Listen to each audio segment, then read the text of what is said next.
Buenas tardes, hermanos.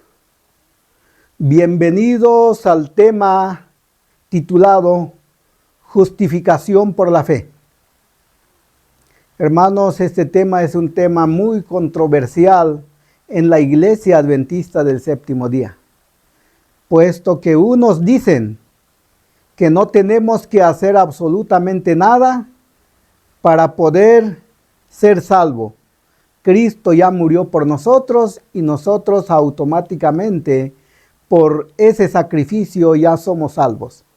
Pero yo quiero decirles, hermanos, que hay otra interpretación en el cual dicen, tenemos que hacer todo el esfuerzo humano para poder practicar la ley de Dios y de esa manera alcanzar la salvación. Vamos a ver en el transcurso de este tema que ni la primera ni la segunda interpretación está en acorde con la palabra de Dios. No lo está.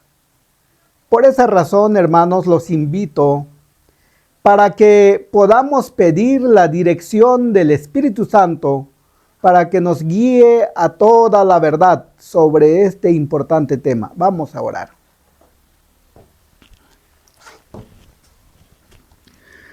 Padre nuestro que habita en las alturas de los cielos, santo, santo, santo es tu nombre, Señor. Padre, quiero pedirle su Espíritu Santo para que tome el control absoluto de mi lengua, de mis pensamientos, de mis ojos, Señor, y de todos mis 5 sentidos, para que a través de mí, Señor, puedas explicarnos sobre el tema de la justificación por la fe. Se lo pido, Padre, en el santo nombre de Cristo Jesús. Amén.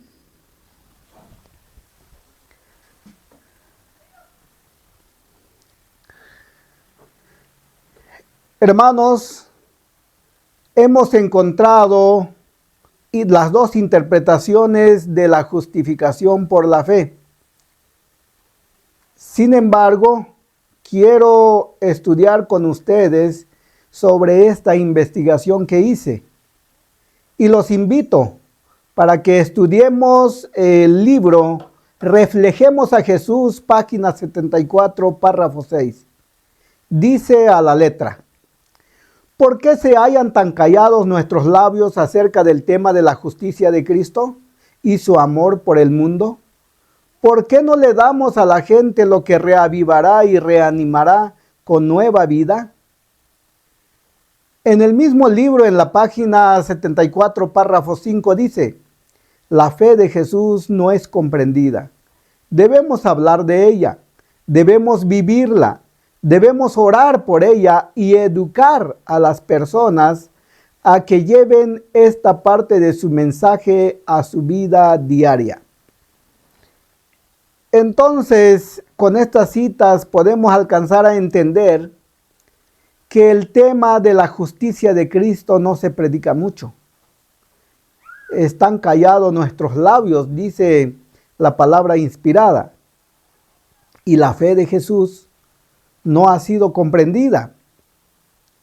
Sin embargo, la indicación es que debemos de hablar de ella, debemos vivirla, orar por ella y educar a las personas a que lleven esta parte de su mensaje a su vida diaria. Y ese es exactamente lo que vamos a hacer en el transcurso de este tema para que podamos explicar, para que el Espíritu Santo nos explique sobre este importante tema. La sierva del Señor, Elena G. de White, confirmó que el mensaje de la justificación por la fe es el mensaje del tercer ángel, según el libro Evento de los Últimos Días, página 171, párrafo 3. Y dice a la letra: varios me han escrito preguntándome si el mensaje de la justificación por la fe es el mensaje del tercer ángel. Y he contestado: es el mensaje del tercer ángel en verdad. Entonces, Con esta cita, hermanos, vamos a estudiar el tema del mensaje del tercer ángel. El tema específico es justificación por la fe. Vamos a hacer una pregunta. ¿Cuál es la condición para alcanzar la vida eterna? Hermanos, El Camino a Cristo, página 62, párrafo 1, contesta esta pregunta y dice a la letra: la condición para alcanzar la vida eterna es ahora exactamente la misma de siempre, tal cual era en el paraíso antes de la caída de nuestros primeros padres. La perfecta obediencia a la ley de Dios, la perfecta justicia. Si la vida eterna se concediera con alguna condición inferior a esta, peligraría la felicidad de todo el universo. Se le abriría la puerta al pecado con toda su secuela de dolor y miseria para siempre. Con esta cita alcanzamos a entender que la condición para alcanzar la vida eterna en nuestro tiempo es exactamente la misma desde inicio, desde el principio. El libro Fe y Obras, página 52, párrafo 2, nos sigue explicando y dice: Dios exige en la actualidad exactamente lo que exigió a la santa pareja en el Edén: obediencia perfecta a sus requerimientos. Su ley permanece inmutable en todas las edades. La gran norma de justicia presentada en el Antiguo Testamento no es rebajada en el Nuevo.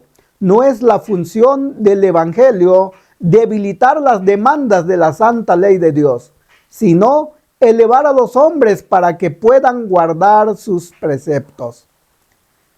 Hermanos y hermanas, este párrafo del Espíritu y de Profecía nos dice que Dios nos exige a nosotros la misma condición o el mismo requisito que le exigió a nuestros primeros padres, a Adán y Eva, cuando estaban en el paraíso, en el huerto del Edén. Porque la ley de Dios ha sido inmutable en todas las edades. Y no es rebajada esta ley en el Nuevo Testamento, sino que la función del Nuevo Testamento es levantar más la ley, no rebajarla. Entonces, vamos a ver lo que dice Fe y Obras, página 124, párrafo 1. Y dice: únicamente la completa conformidad con la voluntad de nuestro Padre que está en los cielos es santificación. Así que la pregunta es: ¿estaremos actuando conforme la voluntad de nuestro Padre que está en los cielos? El libro Consejo para los Maestros, página 49, párrafo 1, dice: el carácter de Cristo es el único modelo perfecto que hemos de copiar. Así que no podemos decir: yo quiero ser como el pastor o yo quiero ser como el anciano, porque habla muy bonito, porque tiene buenas costumbres, buenas formas de vivir. Hermanos, nuestro modelo a seguir es Cristo Jesús, según esta cita. El libro Hijos e Hijas de Dios, página 354, párrafo 6, dice: esforcémonos por ser cristianos en todo el sentido de la palabra. Hermanos, es que hay profesos cristianos, que es una cosa, y también cristianos auténticos. Es otra cosa muy diferente. La indicación es que nos esforcemos por ser cristianos en todo el sentido de la palabra. En el libro de Hebreos 12:14 dice la palabra de Dios: seguid la paz con todos y la santidad, sin la cual nadie verá al Señor. Triste nuestra condición, porque nuestra naturaleza es pecaminosa y no podemos alcanzar la santidad por nosotros mismos. Quiero leer el libro de San Mateo 5:20, dice a la letra: porque os digo, dice el Señor, que si vuestra justicia no es mayor que el de los escribas y los fariseos, no entraréis en el reino de los cielos. Cuando los apóstoles estaban con Cristo, Cristo le dijo a sus apóstoles que su justicia debía de ser mayor que el de los escribas y los fariseos. Hermanos, yo quiero decirles, los escribas y los fariseos eran tan estrictos en guardar la ley de Dios, cosa que podríamos decir que en nuestro tiempo no alcanzamos a guardar esa ley de esa forma como ellos lo guardaban, porque utilizaban varios reglamentos para guardar un solo mandamiento. Ahora vamos a descubrir como número 1 la forma externa basada en esfuerzos humanos de guardar la ley de Dios. Y como punto número 2 vamos a describir la forma interna de guardar la ley de Dios, que consiste en permitir la entrada de Dios en la mente para que Él tome el control absoluto de los pensamientos de manera permanente. Entonces, vamos a entrar de lleno a estudiar sobre estas dos características. El libro, a fin de conocerle, página 114, párrafo 4, dice: la justicia de los escribas y los fariseos era egoísta y consistía en forma externa. La justicia de Dios que Dios requiere es tanto interna como externa. Debe purificarse el corazón. De lo contrario, Cristo no podrá ser entronizado allí. La vida debe conformarse con la voluntad de Dios. Hermanos, este párrafo nos dice que la justicia de los escribas y los fariseos era egoísta, y ellos guardaban la ley de Dios en forma externa. ¿A poco hay otra forma de guardar la ley de Dios? Sí, dice aquí que Dios requiere guardarlo de forma interna y forma externa. ¿Cómo podremos guardar la ley de Dios de forma interna? La justicia de formas externas son las obras que se alcanza a ver basado en el esfuerzo humano para justificarse. Podemos ver el comportamiento de las personas, la forma de hablar, la forma de caminar, la forma de vestirse. Lo que los ojos humanos alcanzan a ver es una forma externa. Ahora, la forma interna es la presencia de Dios en la mente de manera permanente. Y Dios es el que ordena y corrige todo pensamiento y acción. Hermanos, hablemos de interna lo que la mente piensa y hablemos de externa lo que el cuerpo ejecuta o la acción de todo ser humano. Ok, entonces el libro, a fin de conocerle, página 114, párrafo 5, dice: las formas externas no pueden ocupar el lugar de la piedad interior. Los maestros judíos se exaltaban a sí mismos como justos, llamaban maldito a todos los que eran diferentes a ellos, y les cerraba las puertas del reino de los cielos, declarando que no eran justos los que no habían aprendido en sus escuelas.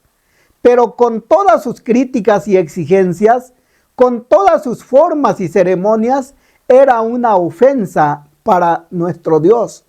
Rebajaban y despreciaban precisamente los que eran preciosos a la vista del Señor. Hermanos, esa era la forma como los escribas y los fariseos guardaban la palabra de Dios, una forma externa. Se exaltaban a sí mismos, creían ser justos ante la presencia de Dios. El libro Discurso Maestro de Jesucristo, página 49, párrafo 2, dice a la letra: mas Jesús desenmascaró este engaño, declaró que la justicia a la cual los fariseos daban tanta importancia era inútil. Todos sus acertos de piedad, sus ficciones y ceremonias de origen humano y aún su jactanciosa obediencia a los requerimientos exteriores de la ley no lograban hacerlos santos. No eran limpios de corazón, ni nobles, ni parecidos a Cristo en carácter. Los escribas y los fariseos, según este párrafo, habían caído en un gran engaño. Y Cristo desenmascaró ese engaño.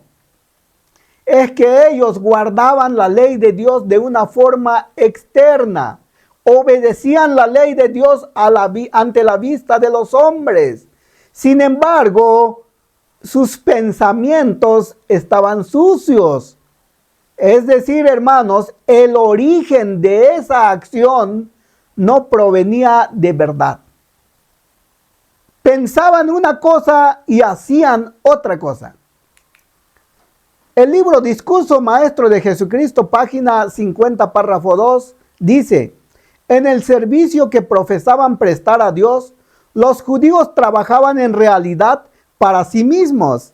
Su justicia era fruto de sus propios esfuerzos para observar la ley, conforme a sus propias ideas y para su propio bien egoísta. El libro Discurso Maestro de Jesucristo, página 50, párrafo 3, dice: aunque la ley es santa, los judíos no podían alcanzar la justicia por sus propios esfuerzos para guardarla. Los discípulos de Cristo debían buscar una justicia diferente de la justicia de los fariseos si querían entrar en el reino de los cielos.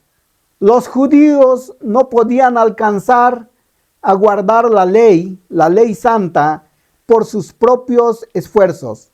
Eso quiere decir que los judíos lo guardaban por sus propios esfuerzos, se esforzaban por guardar la ley de Dios. Esforzaban sus cuerpos por guardar la ley de Dios.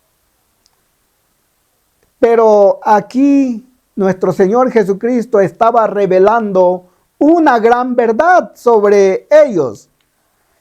En el libro de San Mateo 23:1 dice a la letra: entonces Jesús dijo a la gente y a sus discípulos: en la cátedra de Moisés se sentaron los escribas y los fariseos. Así los que os digan que guardéis, guardadlo y hacedlo. Pero no hagáis conforme a sus obras, porque dicen y no hacen. Atan cargas pesadas y difíciles de llevar, las ponen sobre los hombros de los demás, y ellos ni aun con un dedo las quieren mover. Antes, haced todas sus obras para ser visto por los hombres, porque ensanchan sus filacterías y alargan sus flecos de sus mantos, aman los primeros asientos en los banquetes y las primeras sillas en las sinagogas o iglesias. Quieren ser saludados en las plazas y ser llamados rabí, que quiere decir maestro. Pero vosotros, dice nuestro Señor Jesucristo, no querráis que os llamen rabí o maestro, porque uno es nuestro maestro y todos sois hermanos. ¿Quién es nuestro maestro? Nuestro Señor Jesucristo. Continúa diciendo en el versículo 9: a nadie en la tierra llaméis Padre, porque uno es vuestro Padre, el que está en el cielo. Ni seáis llamados guías, porque uno es nuestra guía, el Cristo. El mayor entre vosotros sea vuestro servidor, porque el que se ensalza será humillado, y el que se humilla será ensalzado. Es lo que dice nuestro Señor Jesucristo. Y ahí, hermanos, vienen 7 ayes contra los escribas por sus justicias externas basado en el esfuerzo humano.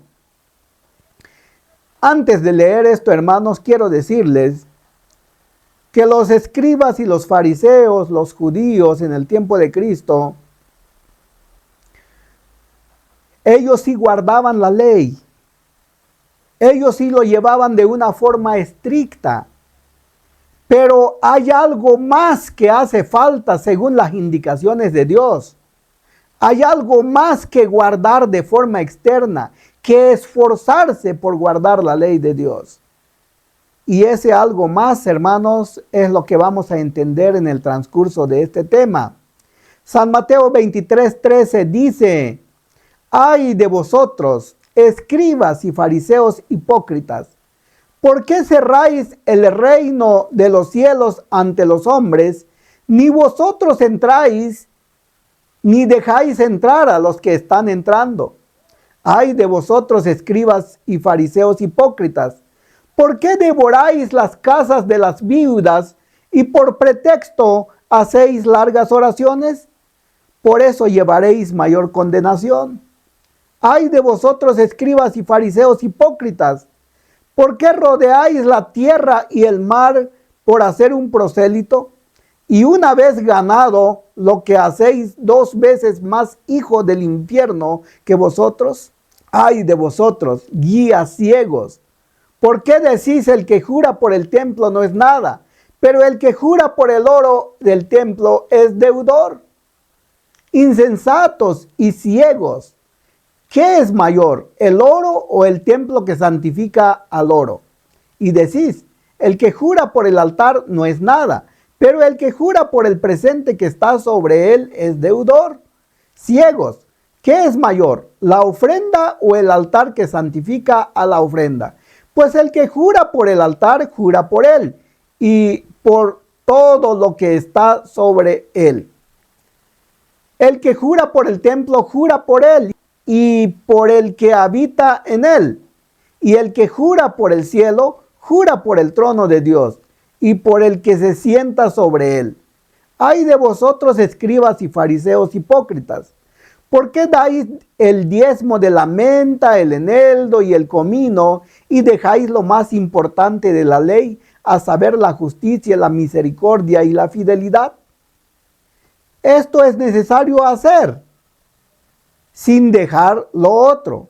Guías ciegos, que coláis el mosquito y tragáis el camello. Ay de vosotros, escribas y fariseos hipócritas, ¿por qué limpiáis el exterior del vaso y del plato y por dentro estáis llenos de robo y de desenfreno? Fariseos ciegos, limpia primero el interior del vaso y del plato, para que el exterior también quede limpio. Ay de vosotros, escribas y fariseos hipócritas, ¿por qué sois semejantes a sepulcros blanqueados, que de fuera se ven hermosos y por dentro estáis llenos de huesos de muertos y de inmundicia? Así también vosotros por fuera os mostráis justo a los hombres y por dentro estáis llenos de hipocresía e iniquidad. Ay de vosotros, escribas y fariseos hipócritas, ¿por qué edificáis los sepulcros de los profetas y adornáis monumento de los justos? Y decís, si hubiéramos vivido en los días de nuestros padres, no habríamos sido cómplices de la sangre de los profetas. Así, dais testimonio contra vosotros del que sois hijos de los que mataron a los profetas. Vosotros también colmad la medida de vuestros padres. Serpientes, generación de víboras, ¿cómo escaparéis de la condenación del infierno?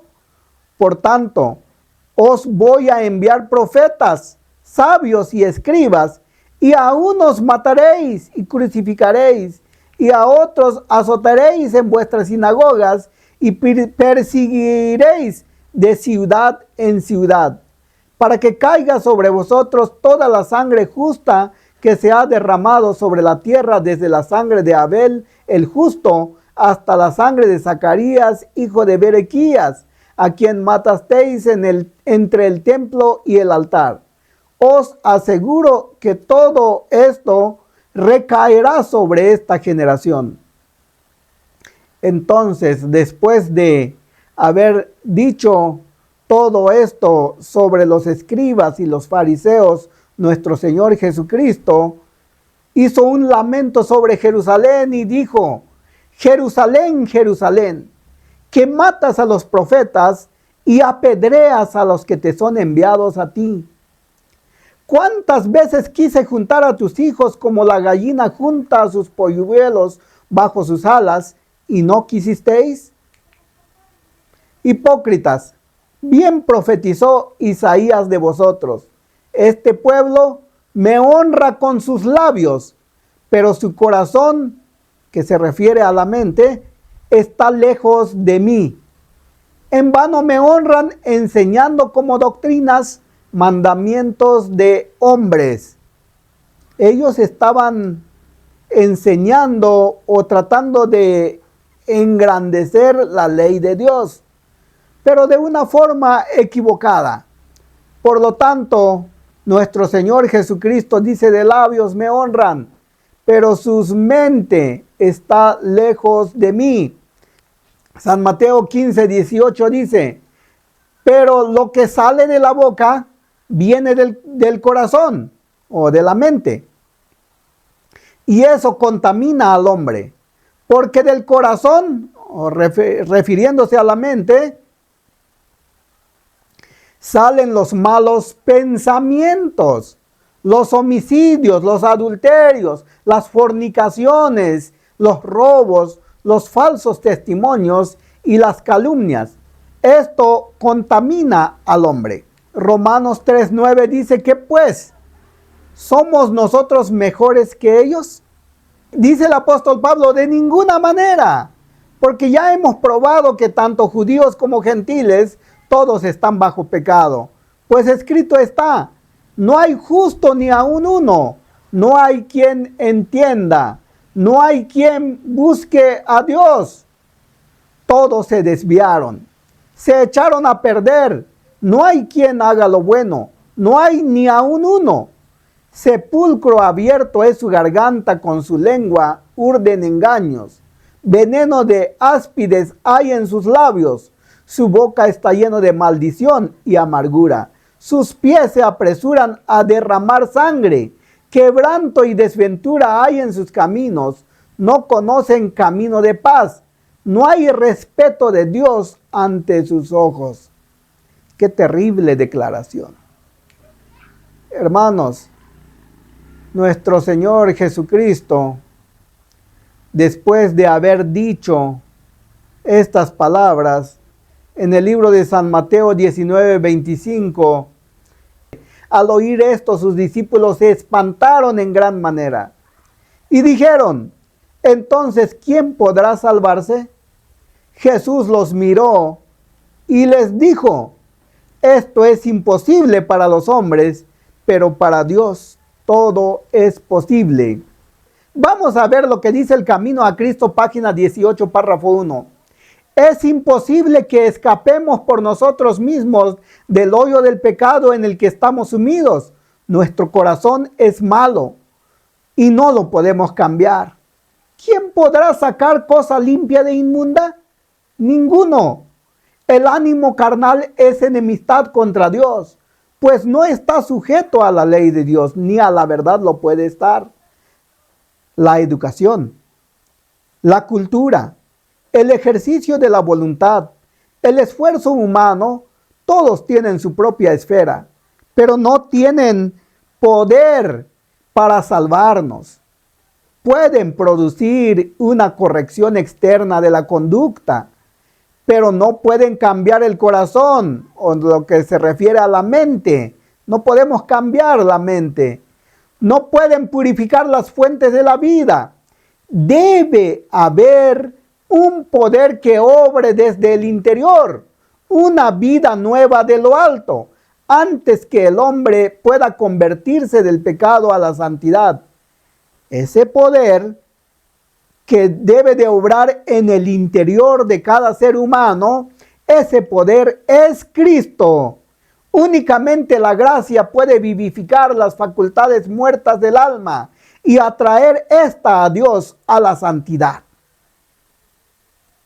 Entonces, descubrimos que lo que debemos de hacer es invitar a Cristo en nuestro corazón. Y cuando se refiere al corazón, se refiere directamente a la mente, porque de la mente sale todo tipo de pensamientos. Hermanos, la mente es el que ordena todo lo que hace nuestros cuerpos, nuestros 5 sentidos, todos los miembros del cuerpo. Ellos nada más obedecen. El que manda es la mente. Así que debemos de entregarle la mente a Dios, porque ese poder es Cristo. Cristo debe de estar en la mente. Efesios 2:8 dice, porque por gracia soy salvo por medio de la fe. Y esto no de vosotros, pues es don de Dios, y no por obra, para que nadie se gloríe. Vamos a ser salvos, hermanos, únicamente por gracia. Porque, ¿cómo podríamos explicar esto que es nada más por gracia, hermanos? Yo quiero decirles algo. ¿Quién de nosotros, habitantes del mundo, de todo el mundo, habrá alguno que no haya pecado? Y no nos referimos nada más a los pecados externos. También la mayoría de los pecados y lo más terrible de los pecados de los seres humanos es la que queda en la mente sin ejecutarlo. Hermanos, ¿habrá una sola persona que no haya pecado? El pastor Waggoner afirmó que la justificación por la fe se obtiene únicamente al morar Cristo en el corazón del creyente, pero de manera permanente, porque el poder para vencer está en Cristo. El libro Lo que todo adventista debe saber sobre 1888, en la página 18 y 19, el pastor Waggoner, en su libro Cristo y su justicia, hablando sobre el tema de la justificación por la fe, declaró que cada creyente pueda ser fortalecido por Cristo al morar en su corazón por la fe mediante el Espíritu Santo. De esta forma, cada alma dispuesta puede ser llena de la plenitud de Dios, quien es capaz y está ansioso de darnos fortaleza más abundante de lo que pedimos o entendemos. Todo el poder que residía en Cristo puede morar en nosotros por gracia, porque Él nos lo otorga libremente. Waggoner confiadamente afirmó que hay uno que es más fuerte que Satanás y puede morar continuamente en el corazón del creyente, y así el creyente puede enfrentar los asaltos de Satanás desde una fortaleza y decir, todo lo puedo en Cristo que me fortalece.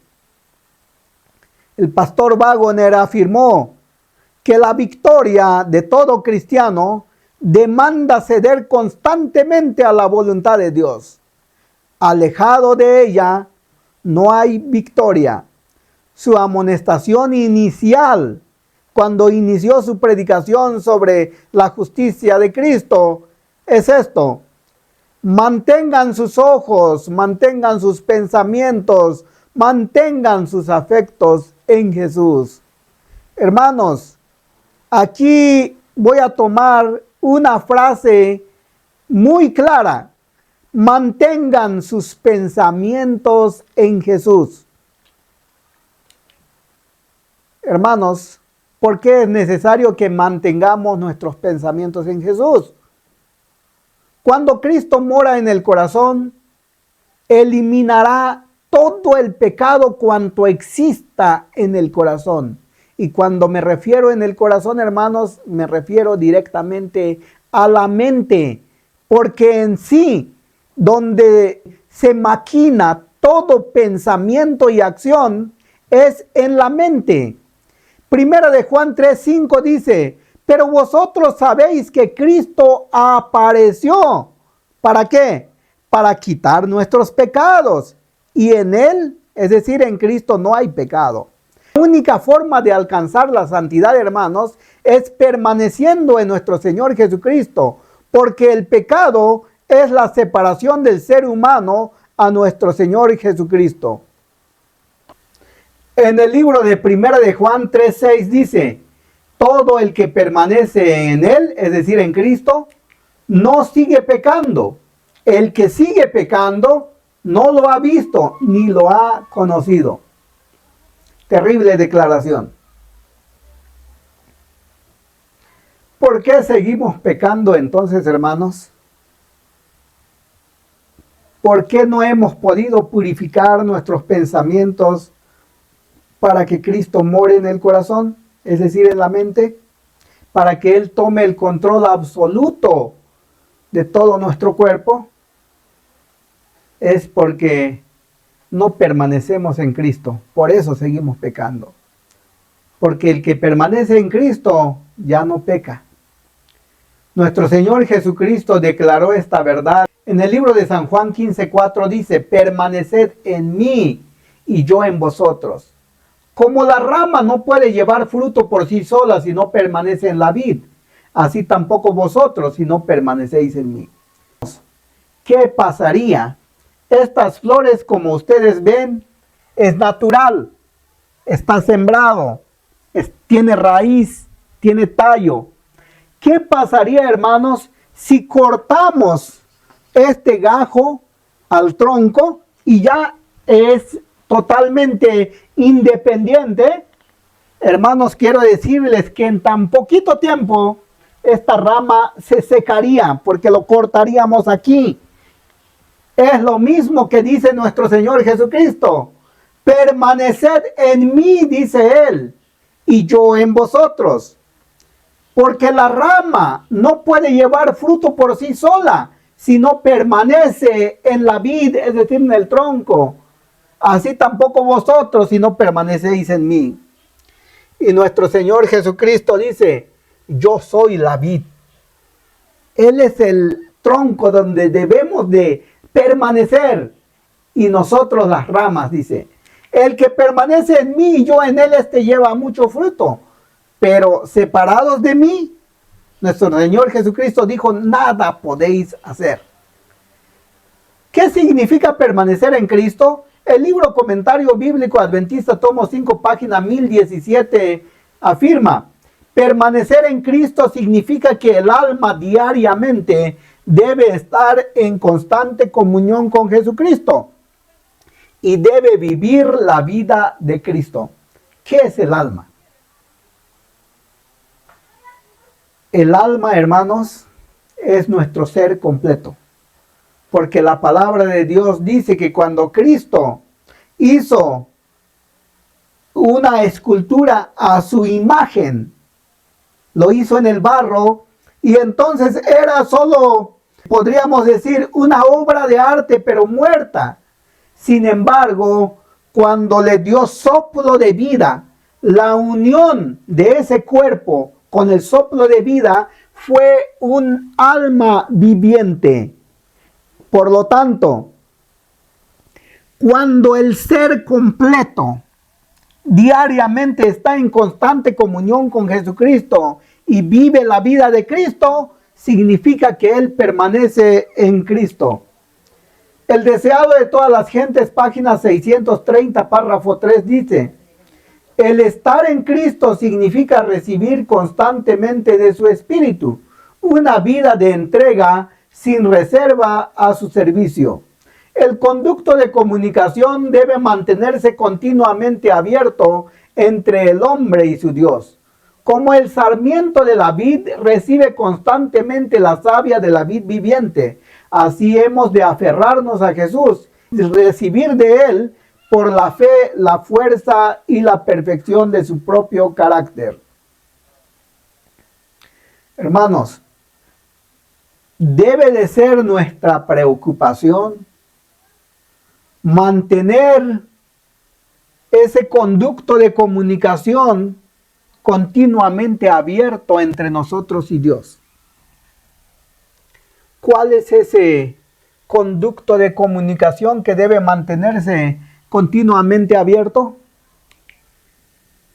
Hermanos, lo veremos ahora en esta parte de la fe, porque estamos viendo sobre la justificación por la fe.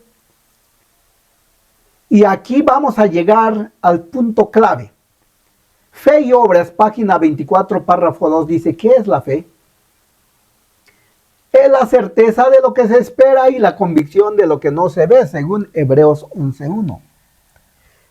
La mayoría, hermanos, de los miembros se quedan con esta respuesta de la fe.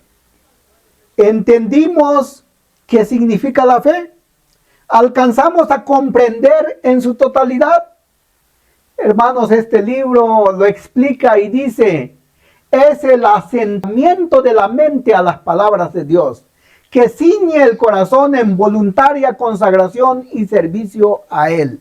Quien dio el entendimiento, enterneció el corazón y tomó la iniciativa para atraer la mente a fin de que contemplara a Cristo en la cruz del Calvario.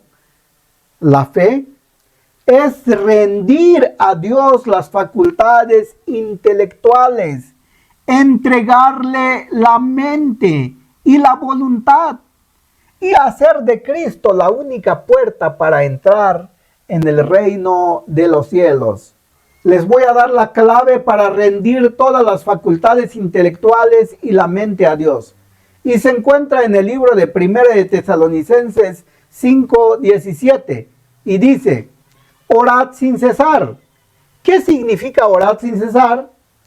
Testimonio para los ministros, página 520, nos lo explica y dice, orad sin cesar. Esto es, mantened la mente elevada a Dios. Ahora nos hacemos la pregunta, ¿cómo podemos mantener la mente elevada a Dios? El libro Mente, Carácter y Personalidad, tomo 2, página 332, párrafo 4, dice, debe haber una estricta vigilancia y un incansable intento de que Cristo ponga todo pensamiento en cautividad. Mensaje para los jóvenes, páginas 112 y 113 dice, deberíamos acostumbrarnos a elevar con frecuencia los pensamientos a Dios en oración. Si la mente se desvía, debemos hacerla volver. Por el esfuerzo perseverante, el hábito lo hará fácil al final. No hay seguridad separándonos un solo momento de Cristo. La clave para poder vencer al pecado, vencer a la carne y vencer a Satanás es permanecer en Cristo. No separarnos ni un solo momento. Orad sin cesar. Esto es mantener la mente elevada a Dios. A fin de conocerle, página 349, párrafo 5, dice, vigilad la furtiva aproximación del enemigo. Velad contra los antiguos hábitos e inclinaciones naturales para que no se afirmen. Hacedlos retroceder y velad. Hacedlos retroceder 100 veces si es necesario. Vigilad los pensamientos. El enemigo está en lo que le gusta tus ojos, lo que le gusta escuchar tu oído. Está en tu lengua, está en tus manos. Hermanos, está en los 5 avenidas del alma, en los 5 sentidos. Ahí está el enemigo.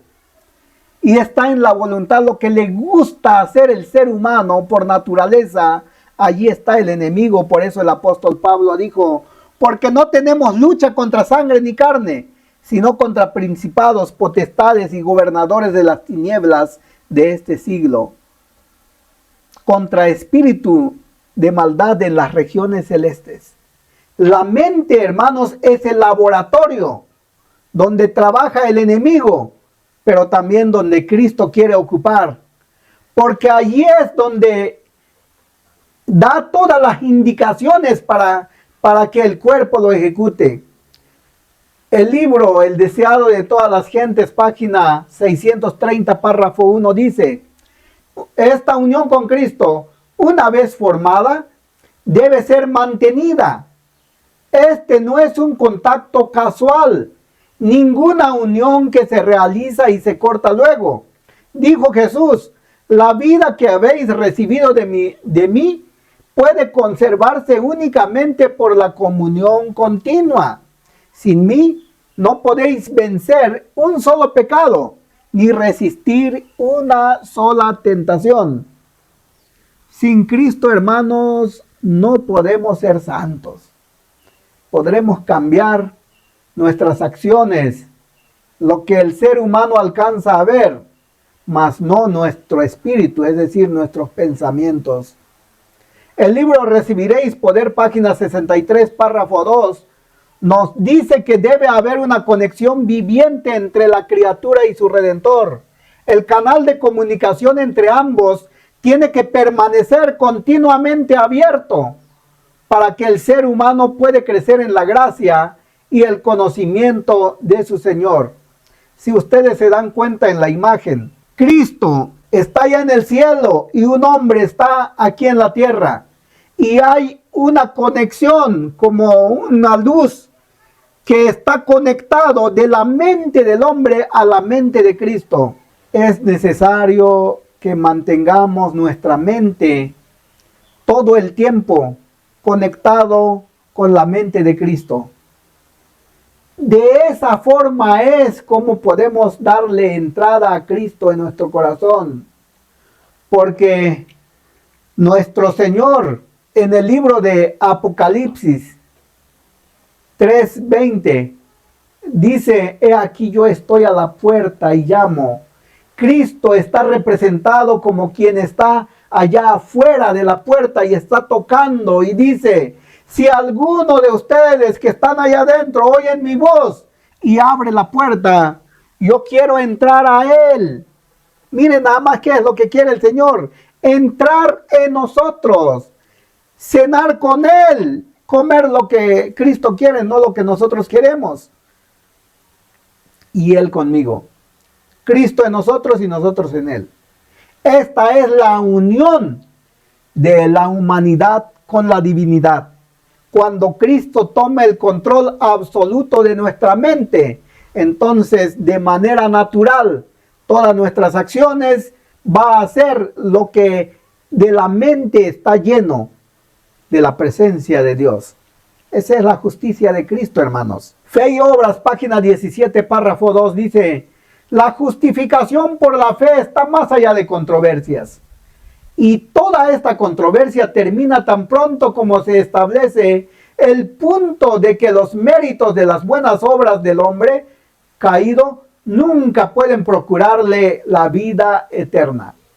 Entonces hay que entender de una vez, hermanos, todo lo que hagamos aquí en la tierra, basado en nuestros esfuerzos propios, por guardar la ley, por ser una buena persona, por vestirse bien, por ser intachable ante la vista de los hombres, no sirve de nada. Esta acción debe ser el resultado de la unión de la mente humana a la mente divina, para que el cuerpo entonces actúe de una forma natural, no forzado, para guardar la ley de Dios. Comentario Bíblico Adventista, tomo 6, página 1045, dice: orando en todo tiempo, compárese con la orden de orad sin cesar. Dos versículos diferentes. La oración no es una arma más, sino es el espíritu, la manera en la cual debe llevarse la armadura completa y librarse la batalla.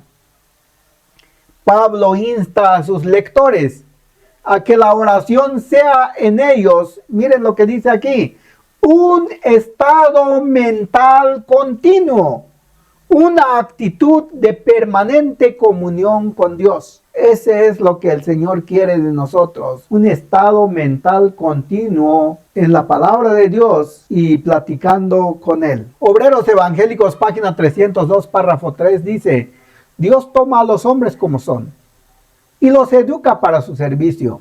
Si ellos quieren entregarse a Él, el Espíritu de Dios recibido en el alma vivifica todas sus facultades bajo la dirección del Espíritu Santo. La mente consagrada sin reservas a Dios se desarrolla armoniosamente y queda fortalecido para comprender y cumplir lo que Dios requiere. El carácter débil y vacilante se vuelve fuerte y firme. La devoción continua establece una relación tan íntima entre Jesús y sus discípulos que el cristiano se vuelve más semejante a su maestro en carácter. Este es lo que el Señor quiere de ti y de mí. Palabra de vida del Gran Maestro, página 124, párrafo 1, dice: únicamente podemos caminar con seguridad mediante una constante renuncia al yo y dependencia de Cristo. Consejo para la Iglesia, página 76, párrafo 1, afirma: Dios desea que se realice un cambio en su pueblo. ¿Por qué dice que Dios quiere que se realice un cambio? Es que estamos igual que los judíos, que los escribas y los fariseos. Queremos practicar la ley de Dios basado en nuestros propios esfuerzos, pero eso no nos salva. La unión con Cristo y los unos con los otros constituye nuestra única salvaguardia en estos últimos días. Maranata, el Señor viene. En la página 222 dice: cuando nos sometemos a Cristo, el corazón se une con su corazón. La voluntad se fusiona con su voluntad. La mente llega a ser una con su mente. Los pensamientos se sujetan a Él. Vivimos su vida. Hermanos, ¿usted quiere saber cómo vestirse con el manto de la justicia de Cristo? ¿Usted quiere saber cómo puede ser salvo por medio de la fe? Porque adquirimos la justicia de Cristo, pues esta es la forma. Cuando nos sometemos a Cristo, el corazón se une con el corazón de Cristo. Nuestra voluntad, que es el resultado final de nuestros pensamientos, nuestra voluntad se fusiona con la voluntad de Cristo. Va a ser una sola voluntad. Entonces se cumple la voluntad de nuestro Padre que está en los cielos. La mente, nuestra mente, hermanos, llega a ser una con la mente de Cristo. Los pensamientos que hay en la mente se sujetan a las indicaciones de Cristo, a su palabra. Vivimos la vida de Cristo. Y cuando eso pase, hermanos, entonces hemos alcanzado a obtener el vestido o el manto de la justicia de Cristo en nosotros. De esa forma guardaremos la ley de Dios de una forma perfecta. Como vimos al inicio, lo que Dios quiere de nosotros es tanto interna como externa. ¿Por qué primero interno? Hermanos, quiero explicarles, es que toda acción, todo lo que hace el cuerpo, inclusive los gestos, inicia en la mente. Si hacemos un ejemplo, una persona está a un lado, riéndose, feliz, con un rostro de alegría, y entonces en ese momento viene otra persona, y entonces lo viene a regañar, y le dice cosas que le duele. Entonces esa persona que tiene el rostro feliz cambia su semblante, cambia su forma de parar, su forma de ver, hasta las manos cambian sus formas como estaban. Todo el cuerpo obedece lo que la mente indica. Hermanos, el cuerpo únicamente obedece, pero el que manda es la mente. El cuerpo no puede actuar por sí solo si la mente no indica algo. Y si las palabras llegan a ser tan duras, entonces puede obedecer el cuerpo si la mente dice, agrédelo, golpéalo, y si lo puede golpear la mano. La mano únicamente obedece lo que la mente dicte. Por esa razón, hermanos, es importante servir a Dios en espíritu, que es la mente, y en verdad. Es decir, tanto como lo interior y lo exterior. La mente y las acciones. Joya de los Testimonios, tomo 1, página 479, párrafo 1, dice: la vestidura blanca es la pureza de carácter, la justicia de Cristo impartida al pecador. Es a la verdad una vestidura de tejido celestial que puede comprarse únicamente de Cristo para una vida de obediencia voluntaria. ¿Dios quiere acción? Sí, pero no la acción basada en esfuerzos humanos. Es la acción voluntaria, obediencia voluntaria, lo que la mente dicte. Si quiere ser un verdadero hijo de Dios, transforma primero tu mente, conecta primero tu mente de manera permanente con Cristo, y entonces toda tu acción será agradable ante los ojos de Dios. Consejo para la Iglesia, página 334, párrafo 1, dice: no te engañes, Dios no puede ser burlado. Nada que no sea la santidad te preparará para el cielo. Es la piedad sincera y experimental lo único que puede darte un carácter puro y elevado y habilitarte para entrar en la presencia de Dios, quien mora en luz inaccesible. Esta tierra es el único lugar donde debemos adquirir el carácter celestial. Por lo tanto, comienza enseguida y no te lisonjees de que llegará el tiempo cuando podrás con mayor facilidad que ahora hacer un esfuerzo ferviente. Cada día te distancia más de Dios. Prepárate para la eternidad con un celo que no has manifestado todavía. Educa la mente para amar. Miren, hermanos, aquí está todo resumido lo que vine diciendo desde inicio. Educa tu mente para amar la Biblia, amar la reunión de oración, amar la hora de meditación. Y la meditación, hermanos, debe de ser constante, sin interrupción alguna, mientras usted está despierto. Y sobre todo la hora en la cual el alma comulga con Dios, las oraciones secretas, donde no nada más podemos encontrarnos nosotros y Dios, donde nadie más escucha el peso de tales peticiones. Aquí hay algo importante, y es la clave de la justificación por la fe, hermanos. Hemos aterrizado, hemos resumido, y dice: adquiere la mentalidad del cielo si quieres unirte con el coro celestial en las mansiones divinas. ¿Hasta qué grado de santificación nos exige el Señor en este tiempo que vivimos? Efesios 4:13.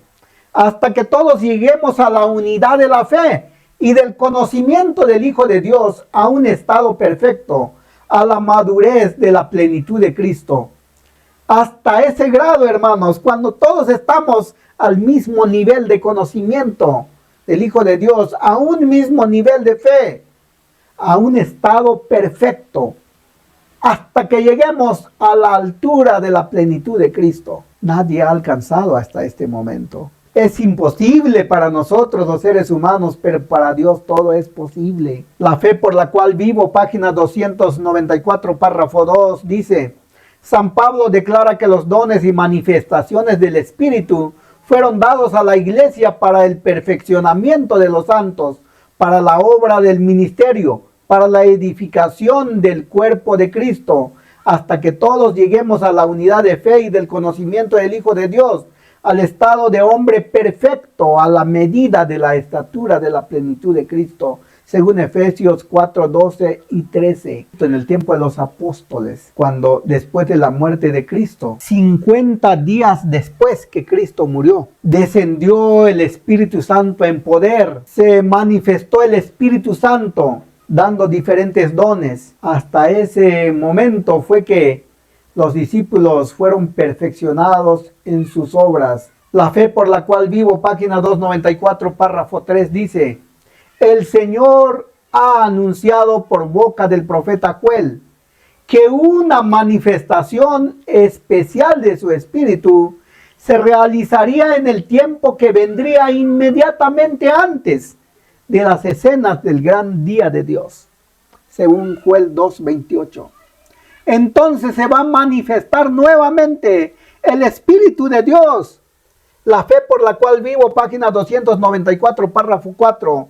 Y durante este tiempo, es decir, el tiempo de la manifestación del Espíritu Santo, el derramamiento especial de la gracia y poder divino no será menos necesario a la iglesia de lo que fue en los días apostólicos. No será menos. Vamos a tener nuevamente el poder del Espíritu Santo. A fin de conocerle, página 163, párrafo 1 dice: progresaremos hasta que lleguemos a la estatura plena de hombres y mujeres en Cristo. La fe obra por el amor y purifica el alma, eliminando el amor al pecado que conduce a la rebelión contra la ley de Dios y a su transgresión. El carácter se transforma por medio de la obra ¿de qué? Del Espíritu Santo. Y la mente y la voluntad del ser humano se coloca en perfecta conformidad con la voluntad divina. Y esto está de acuerdo con la norma divina de justicia. Hermanos, por eso debemos de orar por el Espíritu Santo, para que ya descienda sobre nosotros. Pero déjenme decirle, Dios tiene su tiempo, no cuando nosotros querramos. Dios tiene su tiempo. Un día será eliminado el pecado de esta tierra. Un día los salvados, hermanos, podrán vencer finalmente el pecado, vencer a Satanás. No vamos a ser nosotros el que vamos a vencer. Nosotros nunca vamos a lograr. Es Cristo que al final, habiendo reconocido todo tus esfuerzos, tus luchas, de querer conectar tu mente de manera permanente a Dios, Él hará esa obra. Estamos en el tiempo de gemir y clamar. Esta obra durará, hermanos, hasta que venga el día del sellamiento, por cuanto usted luchó hasta donde pudo y sin embargo no pudo usted alcanzar a permanecer su mente a Dios, pero usted lo deseó con toda su alma e hizo cuanto pudo.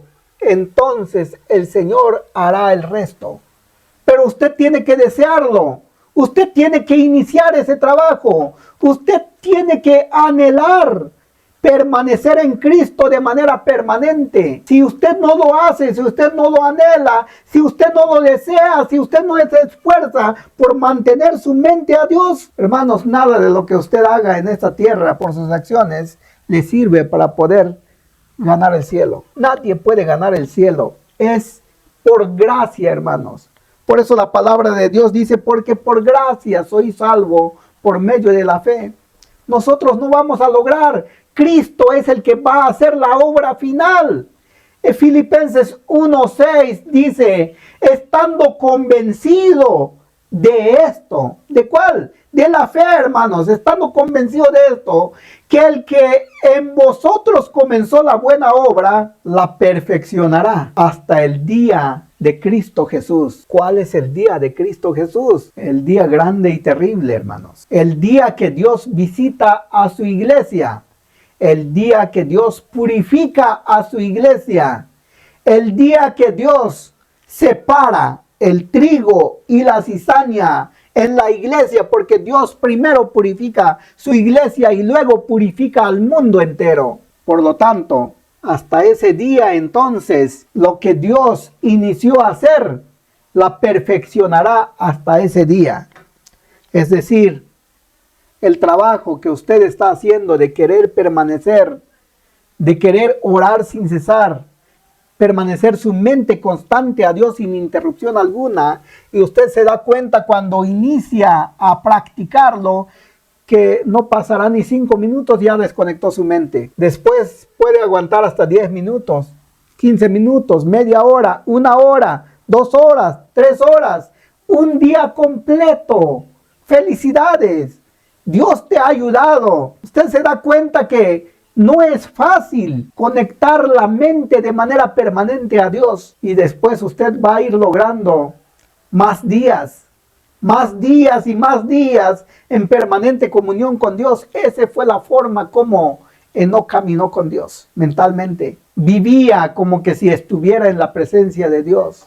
Hermanos, déjenme decirle que yo sí creo, aunque no lo puedo ver, aunque no lo puedo saludar y palpar. Yo lo creo que el Espíritu de Dios está aquí a un lado. El ángel de Dios está aquí, me está ayudando para poder transmitir este mensaje hacia ustedes, porque ha llegado el momento de la preparación para la traslación al cielo. Hermanos, conecte su mente a Dios y todo su cuerpo obedecerá de lo que está lleno su mente.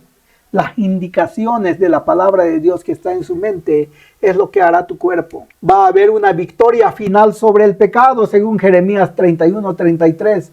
¿Cuándo será esto, hermanos? Este es el pacto que haré con Israel después de aquellos días, dice el Eterno. Pondré mi ley en sus mentes y las escribiré en sus corazones. Y seré su Dios y ellos serán mi pueblo.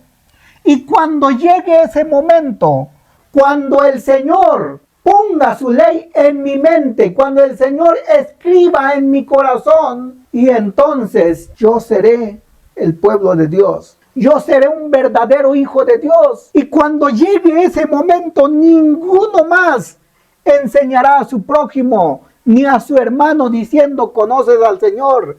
Nadie más ya va a predicar allí, porque ya no es necesario, porque todos me conocerán, dice nuestro Señor Jesucristo, desde el menor hasta el mayor, dice el Señor, y perdonaré su maldad y no me acordaré más de sus pecados. Allí está la victoria sobre el pecado. Por cuanto luchaste, deseaste y anhelaste de todo corazón permanecer de manera constante con Cristo a través de su mente, Cristo hará al final el trabajo. Cristo sellará ese deseo de tu corazón. Ezequiel 36:24. Os tomaré de las naciones, es decir, de todas las naciones. Os juntaré de toda la tierra. ¿Qué va a hacer el Señor? A todos sus hijos los va a tomar de las diferentes naciones en donde están habitando y los va a juntar de todas las tierras. ¿Y dónde lo va a llevar? La palabra de Dios dice, y os traeré a vuestro país. ¿Cuál es el país del pueblo de Israel? Jerusalén. Y dice, esparciré sobre vosotros agua limpia, y seréis limpiados de todas vuestras inmundicias y de vuestros ídolos. Dios nos va a limpiar de toda enfermedad, porque la inmundicia es la enfermedad, el resultado del pecado, y de todos nuestros ídolos.